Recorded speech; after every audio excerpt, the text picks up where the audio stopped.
नमस्कार। कोजागरी संवाद में आप सभी का स्वागत है। वंदे मातरम स्वतंत्रता संग्राम का उद्घोष था। वंदे मातरम को लेकर विवाद होना या उस पर एक सार्थक संवाद होना, दोनों की गुंजाइश किसी भी चीज के लिए हो सकती है। लेकिन आज देश में जिस तरह से पिछले कुछ सालों से या पिछले कुछ महीनों से जिस तरह से वंदे मातरम को लेकर एक पूरा डिस्प्यूट है, जिसे कहा जा रहा है कि भारतीय जनता पार्टी अपने फायदे के लिए उठा रही है, उस विषय पर बात करने की जरूरत है। और इसके अलावा अभी उत्तर प्रदेश में विधानसभा चल रहा है। विधानसभा में भी बहुत कहा जा रहा है कि इस पे एक सेशन अलग से शायद रखने की तैयारी की जा रही है। वंदे मातरम की ऐतिहासिक पृष्ठभूमि और उसके अगल बगल बुने जा रहे तमाम विमर्श को समझने की कोशिश करेंगे। इसी विषय पर आज हमारे साथ समाजवादी चिंतक दीपक मिश्र जी हैं। आपके परिचय का की कोई मोहताज नहीं है और आप सभी जानते हैं। तो दीपक मिश्र जी, आपको बहुत बहुत जी जी, बहुत बहुत धन्यवाद रुपेश जी। दीपक मिश्र जी, वंदे मातरम को लेके जो पूरा एक डिस्कोर्स चल रहा है देश में, और भारतीय जनता पार्टी जो चाहती है कि इस पिच पे आके खेले, इस पिच पे एक डिबेट हो, इसमें आपत्ति क्या है, दिक्कत क्या है? नहीं नहीं, कोई आपत्ति नहीं है, लेकिन रुपेश जी, खेल से खेला जाता है, किरदार से नहीं खेला जाता, इतिहास से नहीं खेला जाता। खेलने वाली चीज से न खेलना चाहिए। वंदे मातरम भारतीय राष्ट्र की आत्मा का गीत है। भारतीय राष्ट्र का मतलब जब मैं बोलूं तो भारतीय राष्ट्र, भारत माता के बेटों की जब बात की जाए तो अकेले पंडित राम प्रसाद बिस्मिल नहीं, डॉक्टर लोहिया जयप्रकाश नारायण ही नहीं, महात्मा गांधी ही नहीं, अशफाक उल्लाह खान भी, जी। नारीमन भी, सरदार भगत सिंह भी। तो जो चीज समग्रता से देखनी चाहिए, जब आप उसको संकीर्ण रूप से देखिएगा, जी। सांप्रदायिक दृष्टिकोण से देखिएगा, तो फिर वह दृश्य प्रशंसनीय नहीं होगा। वो मतलब हमें भी बुरा लगेगा, राष्ट्र मन को भी बुरा लगेगा, और भारत माता को भी बुरा लगेगा। बिल्कुल ठीक राष्ट्र है। वंदे मातरम वह मंत्र है जिससे हमारा देश आजादी की लड़ाई के दौरान अनुप्रेरित होता रहा है, आजादी की लड़ाई के लिए अनुप्राणित होता रहा है। पूरा बिल्कुल देश ठीक है। माने पूरा देश, मुकम्मल देश। उसको किस्तों में मत बांटिए, संप्रदायों में मत बांटिए, भाषा बिल्कुल। और प्रांत के आधार पे मत बांटिए। वंदे मातरम जितना बंगाल में चला, उतना ही तमिलनाडु में भी चला, उतना ही उत्तर प्रदेश में चला। वंदे मातरम, इंकलाब जिंदाबाद और भारत माता की जय, मादरे वतन, इन नारों में आप धर्म, सांप्रदायिकता, भाषा मत देखिए। यह भारत का उद्घोष है। अब जैसे आप देखिए, मैं संसद की डिबेट सुन रहा था रुपेश जी। जी। जी। अच्छा लगा, वंदे मातरम जैसे विषयों पे बात होनी चाहिए। नई पीढ़ी हमारे उदात्त, विराट इतिहास के जाजल्यमान और प्रदीप्त अध्यायों से परिचित हो, हम्म। उन नामों को वो जाने जिन नामों को वो सुनती है। लेकिन हमें ये बताइए आप, बकिंदा की बात हुई, होनी चाहिए। उन्होंने इस गीत की रचना की है, और रचा है पैसे के लिए नहीं, जैसे सिनेमा के गीतकार लिखते हैं, नहीं, आजादी की लड़ाई के लिए लिखा। इसको गाया रविन्द्रनाथ टैगोर जी ने, हम्म। झूम के गाया, रोम रोम से गाया, और रोम रोम पुलकित कर देने वाले तौर तरीके से गाया। चर्चा हुई, अच्छी बात है। रहमतुल्लाह सयानी की चर्चा क्यों नहीं हुई, जो कलकत्ता में कांग्रेस के अधिवेशन की अध्यक्षता कर रहे थे, जिनकी अध्यक्षता में यह गीत पहली बार राष्ट्रीय फलक पर उदित हुआ। जी। नहीं होना चाहिए? बिल्कुल। नहीं चर्चा की गई, क्यों भाई, क्यों? देखिए, अगर इसे राष्ट्र के मंत्र के रूप में भारतीय जनता पार्टी संप्रेषित करे, स्वागत है। इसे आजादी के नायकों के में प्राण फूंकने वाले गान के रूप में प्रक्षेपित करे, स्वागत है। लेकिन जब इसे एक सांप्रदायिक गीत के रूप में आरोपित करेगी, विरोध होगा। और विरोध इसलिए होगा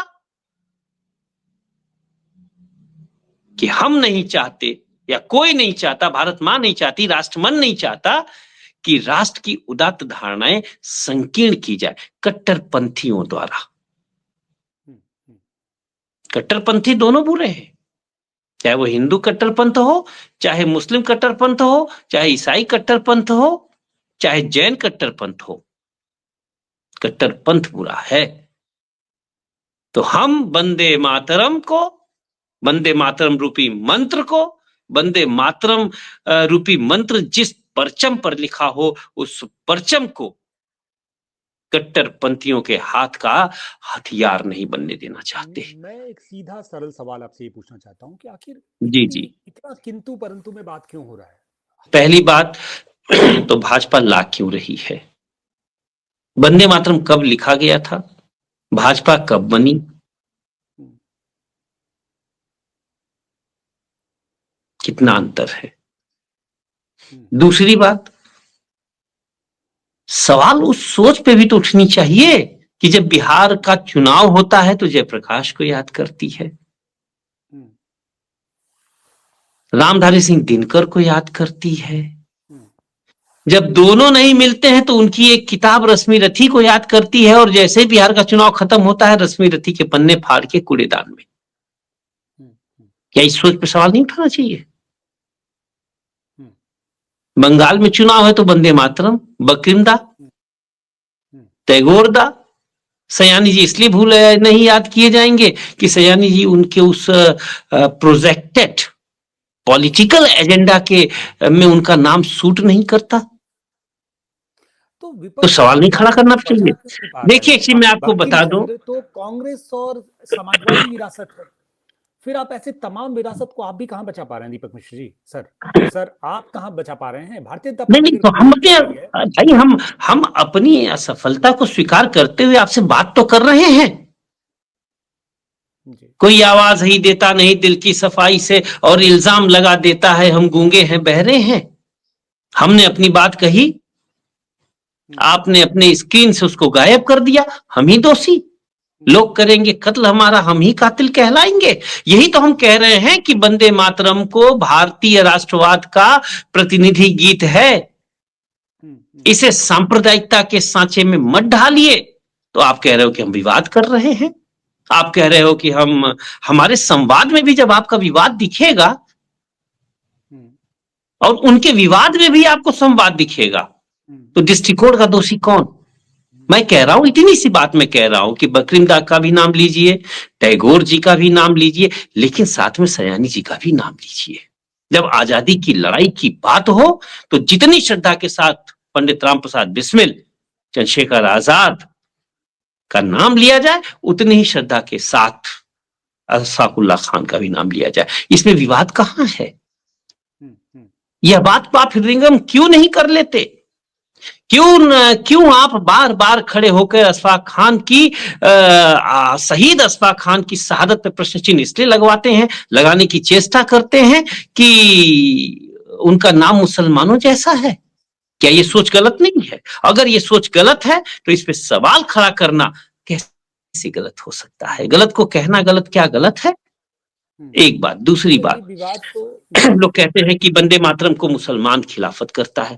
आजादी की लड़ाई के दौरान एक क्रांतिकारी मुसलमान का नाम बताइए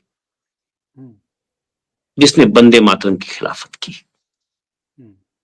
और तो और एक शहीद हुआ करते थे,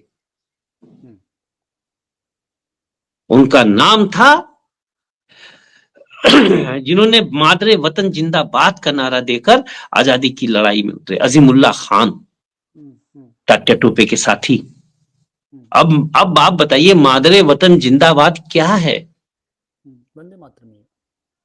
वंदे मातरम का अगर आप हिंदी में तर्जुमा करेंगे तो क्या होगा? उर्दू में मैं माँ की वंदना करता हूँ, मैं माँ का जिंदाबाद बोलता हूँ। इन दोनों में भाव तो एक ही है ना। सवाल यह है कि वादे वादे जाते तत्वबोध, वाद प्रतिवाद संवाद भी न किया जाए। लोकतंत्र में यही तो खूबी है, लोकतंत्र की यही तो महत्ता है। जी। आप एक झूठ फेंक रहे हो, हम उस झूठ को झूठ कह रहे हैं, लोग करेंगे कत्ल हमारा, हम ही कातिल कहलाएंगे। यही तो हमारा वंदे विमर्श मातरम है। कहने से जिह्वा किसकी कटती है? कौन है जिनके ऊपर भारतीय जनता पार्टी सवाल खड़ा कर रही है कि वंदे मातरम कहने से जिह्वा जिसकी कटती है? कौन है, किसकी कट रही है जिह्वा? अच्छा एक बात रही, चलिए अच्छा भाजपा, ये बताइए, हमें शुरुआती एक दौर बात में आप कहा बताएं, जाता है कि केंद्र में वंदे किसकी मातरम सरकार है? केंद्र में किसकी सरकार है? भाजपा, राज्य में किसकी सरकारें हैं? भारतीय जनता पार्टी के, ऑफ कोर्स। उत्तर प्रदेश में। ठीक है, कोई एक आदमी जेल के भीतर भाजपा ने भेजा ये कहते हुए कि वंदे मातरम के खिलाफ बोल रहा है? ये तो डॉन क्विकजोट की तरह से एक तलवार उठाते हैं और हवा में लहराते हैं। लोग पूछते साहब क्या कर रहे हो? कह रहे साहब वायु दैत्य का वध कर रहे हैं। अरे कौन है वायु दैत्य महाराज? कौन है वायु दैत्य? नाम बताइए ना कि यह व्यक्ति वंदे मातरम के खिलाफ बोल रहा है, हम लोग समझाएंगे उससे। मैं आदर्श मुसलमानों का नाम ले रहा हूं, बंदे इंकलाब जिंदाबाद का नारा देने वाले हसरत मोहानी, हसरत मोहानी साहब उस संविधान सभा के सदस्य थे जिसमें वंदे मातरम पे बहस हुई थी और इसको राष्ट्रगीत के बराबर समझा जाने का निर्णय लिया गया था। उसी संविधान सभा के सदस्य थे। एक से एक मौलाना थे, मौलाना अबुल कलाम आजाद थे जिन्होंने कुरान की तर्जुमा की है। इस्लाम के बड़े जानकारों में जिन्ना का नाम नहीं आता, मौलाना आजाद का नाम आता है। वो तो वंदे मातरम के पक्ष में थे। अरे भाई, जिन मुसलमानों के आदर्श जिन्ना थे वो गए पाकिस्तान, वो लोग गए इस दुनिया से जिनका मकसद बंटवारा था। वो लोग नहीं इस धरती पे दो कौम जिनका नारा था, जबरदस्ती का। भाई हो गई सती प्रथा, समाप्त हो गई हमारे देश से। अब आप सती के राग गाइए, आके कहिए कि जो लोग हमारी माताओं और बहनों को सती बनाएंगे हम उनको छोड़ेंगे नहीं। अरे बताओ तो कौन बना रहा है महाराज? भेजो उसको जेल। ऐसा है, सभा में ऐसा जब है। वंदे मातरम के लिए कहा गया कि ये बहुलतावाद का पर्याय है, हाँ, तो ऐसे में वंदे मातरम को लेके जब एक सामान्य तौर पे एक एक्सेप्टेंस था इस देश में, बहुत पहले हमारे देश के संविधान सभा के लोगों ने जब उस एक्सेप्टेंस को खुद स्वीकार किया था, तो फिर कांग्रेस जिस तरह से काट छाट करती है या उस तरह का सम्मान की बात है जो भारतीय जनता पार्टी कह रही है कि वंदे मातरम को उस तरह का सम्मान नहीं मिल सका जिसके वो असल में अधिकारी थे, तो फिर सवाल दो खड़े होते हैं। एक तो ये है कि वंदे मातरम को सम्मान न मिलने का दोषी कौन है, दूसरा भारतीय जनता पार्टी जो इसमें दोनों, जैसा आप कह रहे हैं कि दोनों जगह राज कर रही है और कम वो देश के तमाम हिस्सों पे राज कर रही है, किस तरह का सम्मान मिलना चाहिए आपके हिसाब से? तो अच्छा, एक आप चीज मुझे और बता दें। किस तरह का पहली सम्मान बात, देखिए पहली बात मैं आपको बता दूं रुपेश जी, जब कोई भी गीत, कोई भी गान राष्ट्र का होता है तो 400 पंक्तियों का नहीं होता, 8 पंक्तियों का होता है, 12 का होता है, बहुत हुआ तो 16 हुआ। राष्ट्रगान वंदे मातरम कितना लंबा गीत है? क्या सारे गीत को समाहित किया जा सकता है? है संभव? शानदार क्लैरिफिकेशन है आपका जी। आप बताइए संभव है? तो उनमें से जो श्रेष्ठ होगा, पंक्तियां होंगी, वो अंगीकृत की जाएंगी। अब जैसे आप स्क्रीन पे हमारा इतना ही चेहरा तो दिखा रहे हैं, अब मैं कहूं कि आपने मेरा पैर नहीं दिखाया, आपने मेरा अपमान कर दिया, क्या ये तार्किक बात है? अरे भाई, जितनी स्क्रीन है उतना चेहरा दिख रहा है। या आप सिर्फ मेरे पैर को दिखाते हुए डिबेट करेंगे तो हास्यास्पद नहीं होगा? तो ये तो तर्क ही हास्यास्पद है। जो लोग कह रहे हैं कि वंदे मातरम को काटा गया, छाटा गया, दरअसल उन्होंने वंदे मातरम को कभी पढ़ा वढ़ा है नहीं। जिन पंक्तियों को वंदे मातरम में अंगीकृत किया गया है, वही वंदे मातरम गीत की वही वही मैं वही कह रहा हूं, वंदे मातरम गीत की प्राण है। हम्म, हम्म, अब रश्मि रथी को उद्धृत करना होता तो क्या पूरा रश्मि रथी उद्धृत किया जाता है?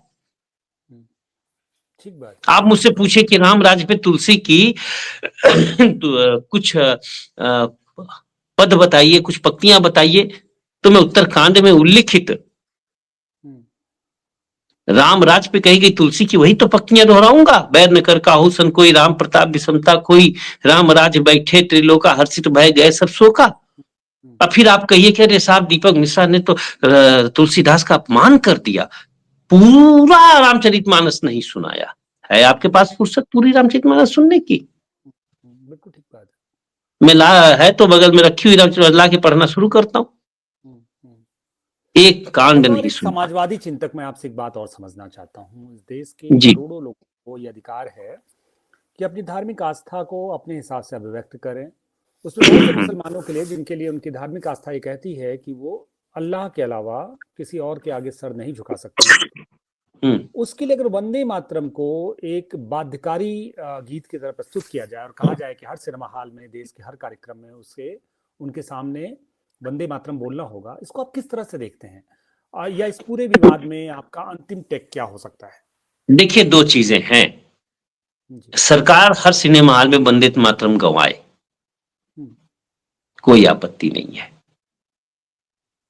और हर हिंदू, हर मुसलमान, हर सिख, हर ईसाई, हर पारसी, हिंदुओं में हर पंडित, हर दलित, हर वैश्य वंदे मातरम के सम्मान में खड़ा होगा। हम्म, वंदे मातरम का सम्मान सरकारों के बावजूद इस देश के दिलों में है, था और रहेगा।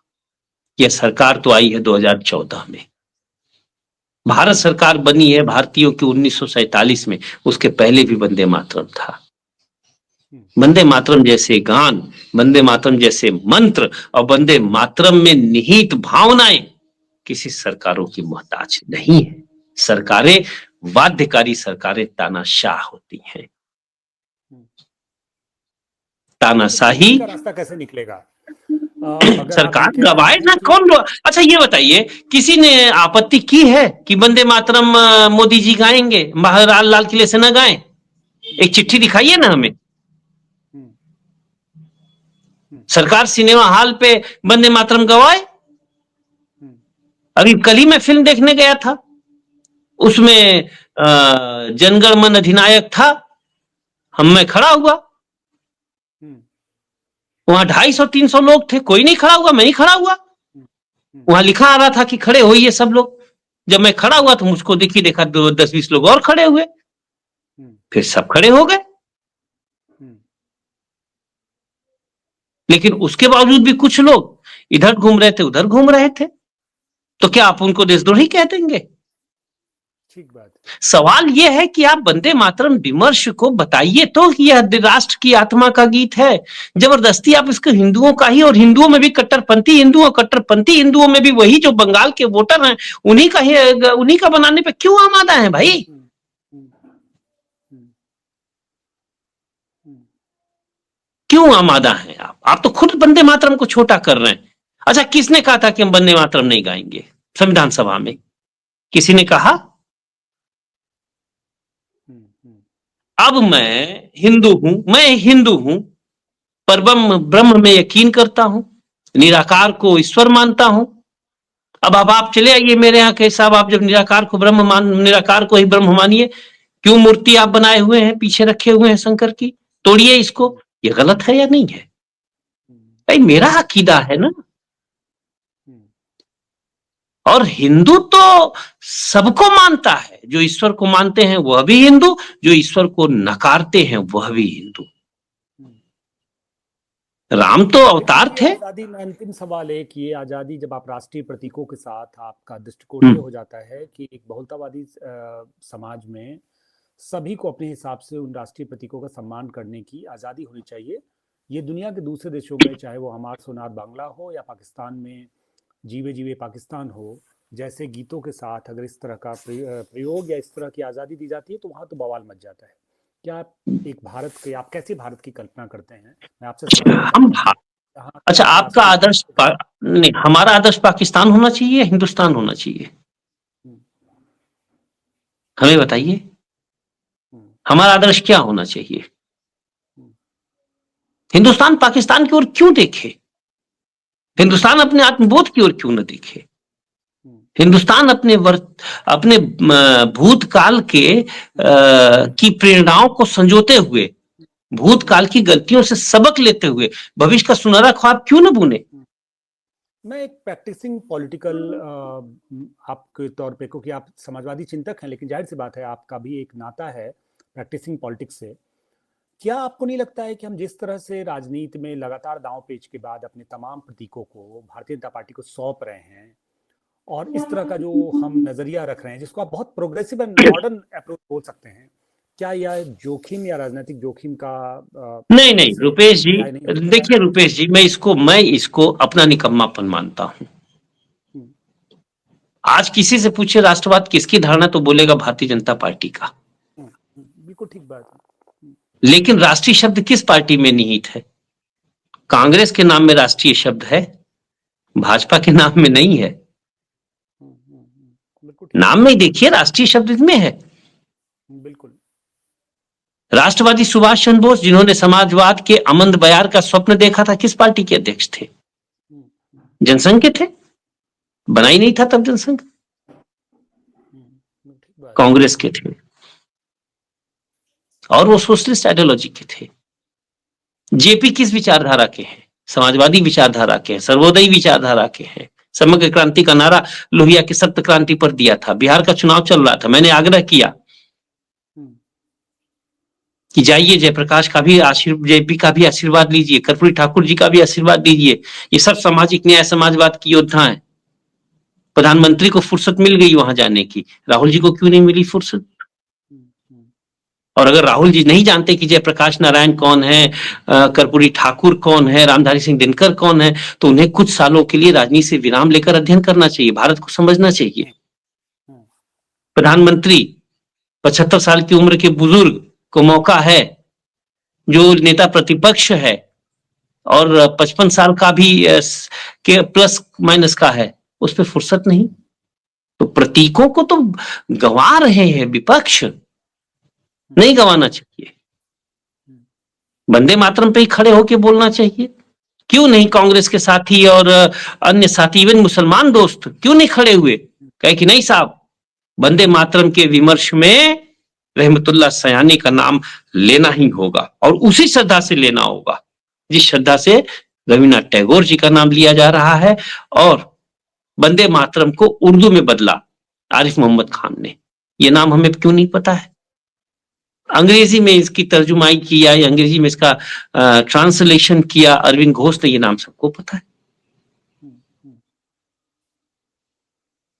सवाल यह है कि जब हम अपनी विरासत खो रहे हैं, बाप दादे की जमीन खो रहे हैं, पुरखों का की जो विराट व्यक्तित्व था, उस व्यक्तित्व को रेखांकित करके नई पीढ़ी सामने प्रस्तुत करने में असफल हो रहे हैं, तभी तो ये हो रहा है। मैं आपसे पूछता हूं, कर्पूरी ठाकुर किसके नेता हैं?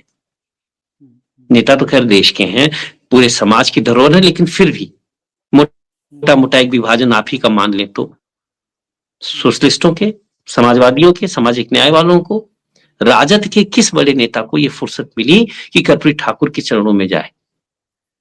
बिल्कुल। प्रैक्टिकल पॉलिटिक्स की बात करिए। चलिए कर्पूरी ठाकुर के यहां जाते तो लगता कि चलो साहब प्रधानमंत्री की नकल कर रहे हैं, तो जयप्रकाश के घर चले जाते, वहां नहीं गए। जब उन्होंने दिनकर की बात की तो बिहार में और बड़े बड़े कवि हैं, इसी बहाने विमर्श तो खड़ा होता। तो ये भाजपा प्रतीकों को अपने रंग में रंग के आत्म अंगीकृत कर रही है, यह पाप कर रही है। जवाब आपसे, समाजवादी पार्टी का स्टैंड, अब विधानसभा में शायद इस विषय पे एक पूरा विमर्श की तैयारी चल रही है। आप देखिएगा समाजवादी पार्टी, मैं बड़े जिम्मेदारी के साथ कह रहा हूं, समाजवादी पार्टी वंदे मातरम पर भारतीय जनता पार्टी की जो सांप्रदायिक सोच है, उस सोच को पर्दाफाश कर देगी और बड़ी धुनक के साथ वंदे मातरम में निहित समावेशी विराट भाव को रेखांकित करेगी। और जिस श्रद्धा के साथ रविन्द्रनाथ टैगोर का नाम लेगी, उतने ही सम्मान भाव के साथ बंकिम चंद्र चटर्जी जी का नाम लेगी, और उसी मनोभाव से रहमतुल्लाह सयानी का भी नाम लेगी। महापुरुषों, महान पुरुषों की महान विरासत में समाजवादी पार्टी का दृष्टिकोण सांप्रदायिक नहीं है, जिस समाजवादी पार्टी को मैं जानता हूं, जो समाजवादी पार्टी लोहिया और जेपी के विचारों वाली पार्टी है, जिसके नेता मुलायम सिंह यादव जी, छोटे लोहिया जनेश्वर जी, बाबू कपिल देव सिंह जैसे विभूतियां रही। ये बहुत सौभाग्य है कि आपके साथ बात करने पे बहुत जिस तरह से आप तमाम विषयों को डिकोड करते हैं और जिस तरह का शानदार एक इंसाइट प्रस्तुत करते हैं, उन जाहिर सी बात है कि हमारे दर्शकों के लिए बहुत फ्रूटफुल होगा। वो बहुत तमाम जो उनके दिमाग में जो तमाम सवाल होंगे, उन सवालों का जवाब मिल सकेगा। आपने हमें ज्वाइन किया, कोजागरी पे अपने विचार रखे, आपका बहुत बहुत धन्यवाद।